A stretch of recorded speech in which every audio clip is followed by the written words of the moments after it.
절개 수술하고 오늘 슈퍼 풀었는데 너무 힘들어서 담배를 폈대요. 눈 절개 부분이 따갑고 아픈데 이거 어떡하죠? 담배를 펴서 사실 따갑고 아플 확률은 안녕하세요. 에이트 성형외과 최재혁입니다.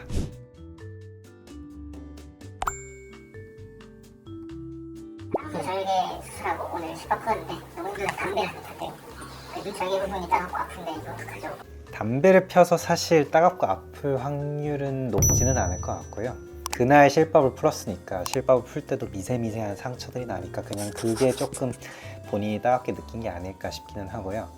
하지만 그것과 별개로 담배는 수술 후에는 진짜 안 좋기는 합니다. 수술하게 되면 상처를 입는 거니까 그 혈관들이 다 상처를 입고 다친 상태인 건데, 담배를 피게 되면은 그러면 그 말초 그런 데들의 피가 가는 게 좀 약해지고 또 떨어지기 때문에 피가 안 가게 되면은 회복이 더뎌지는 거고, 그만큼 상처 회복이 더뎌지면은 최악은 상처가 벌어진다든지 흉터가 더 많이 생기거나 그런 위험성이 높아지게 되는 거죠. 그래서 상처의 회복적인 그런 측면에서 그걸 위해서 이제 맨날 담배를 피지 말라라고 이제 저희는 설명을 하는 거고요. 사실 이론적으로 따지자면은 아예 수술 전부터 뭐 진짜 한 1, 2주 전부터 끊고 수술 후에도 한 달까지 끊어라 하면 가장 좋기는 한데, 그렇게 따지면 한 5주, 6주 금연을 하는 건데, 근데 그거는 사실 그냥 금연인 거잖아요. 그래서 환자들한테도 현실적으로 막 얘기를 하긴 하죠. 금연하면 당연히 좋긴 한데 수술 직후 일주일만큼은 어떻게든 최대한 버텨보고, 그 다음부터도 버틸 수 있으면 최대한 버텨보고, 안 되면은 최대한 자제를 해서 하라고 그런 식으로 좀 안내를 하기는 합니다. 우리 몸이 회복을 하니까 수술 직후에 가장 상처를 많이 입은 상태에서 회복이 가장 많이 필요한 시기이고, 회복이 가장 덜 된 상태일수록 그 담배의 영향이 더 큰 거라고 생각하면 되고요. 수술 직후 한 일주일 정도가 가장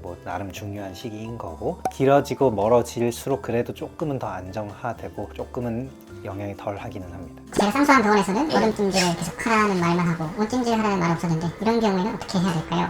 얼음찜질을 하라는 거는 차갑게 해주면은, 그러면은 말 그대로 혈관들이 조금 더 수축을 하면서 덜 붓게 하기 위한 용도라고 생각하면 됩니다. 뭐 사실 굳이 따지면은 내가 찜질을 하냐 안 하냐는 결국 붓기에 어느 정도 뭐 덜 생기냐 많이 생기냐랑 얼마나 빨리 빠지냐 정도의 차이는 있기는 하겠지만, 근데 그게 최종적인 어떤 결과라든지 그것 때문에 문제가 생긴다든지 뭐 이런 거는 사실 없기 때문에, 내가 뭐 찜질을 안 했더라도 아니면 냉찜질만 했더라도 온찜질만 했더라도 그게 뭐 어떠한 드라마틱한 영향을 끼칠 거는 아니니까 너무 걱정하지는 마시고요. 그래도 근본적으로 그냥 잘 알려져 있는 거는 수술 초반 한 2, 3일 정도는 냉찜질, 그 다음부터는 온찜질 해주면은 붓기를 최소화할 수 있는 뭐 방안으로 알고 있습니다. 근데 저는 개인적으로 제 환자들한테는 어쨌든 우리가 쌍꺼풀을 수술한 거고 여기가 이제 고정이 돼 있고 한 거니까, 초반부에 여기가 좀 비벼지고 하는 동작들이 많으면은 그러면 이제 쌍꺼풀이 좀 뭐 약해진다든지 풀린다든지 그런 위험성이 좀 더 높아지기 때문에, 눈 화장도 많이 물어보시는데 딴 데 화장은 다 사실 바로 해도 되는데 눈 화장은 상처가 잘 아무는 건 필요하니까 정말 최소 일주일 이후에는 해야 되고, 화장을 하면은 할 때도 그렇지만 지울 때 또 이렇게 좀 닦아내야 되는 게 좀 자극을 주고 할 수 있기 때문에, 안전하게는 수술 후 한 달 정도부터 이제 눈 화장을 시작을 해라. 정말 중요하거나 급한 일이 있거나 하면은 뭐 2주차, 3주차에도 안 될 거는 없기는 한데, 하더라도 정말 살살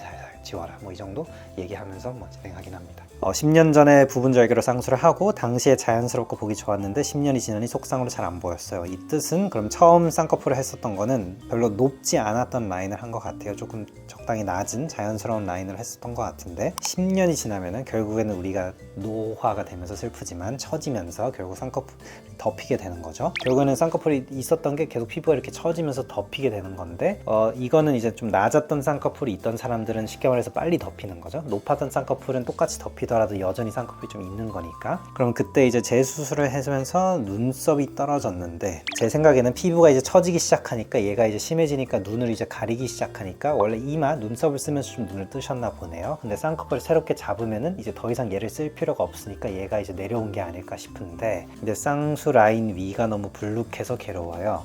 그리고 기능적으로 눈뜨기가 불편해졌어요. 눈뜨기가 불편해졌다면은 쌍꺼풀을 더 높게 잡았을 확률이 높을 것 같거든요. 낮았던 쌍꺼풀이 많이 높아지게 되면은 그만큼 좀 무게가 생기기 때문에 은근히 눈 뜨는 게 조금 더 힘들어지거나 하는 분들도 있기는 하거든요. 높게 잡으면은 또 그것 자체로도 조금은 불룩한 느낌, 소시지 같은 느낌이 나니까 그런 것들이 불편한 게 아닐까 싶기는 하네요. 정확한 거는 한 번 더 실제를 보고 판단해야겠지만, 만약에 제가 방금 말한 것들이 맞다면은 쌍꺼풀이 너무 높다는 건 다시 낮추는 거고, 다만 낮추게 되면은 이제 처진 피부는 좀 더 많아지니까 그거는 이제 눈썹 아래 거상으로 피부를 좀 제거해줘도 충분히 괜찮은 방법일 것 같기는 해요. 원래 했던 병원 가서 한번 보는 거거나 아니면 뭐 저희 병원 와서 진료 보는 것도 저는 좋을 것 같습니다.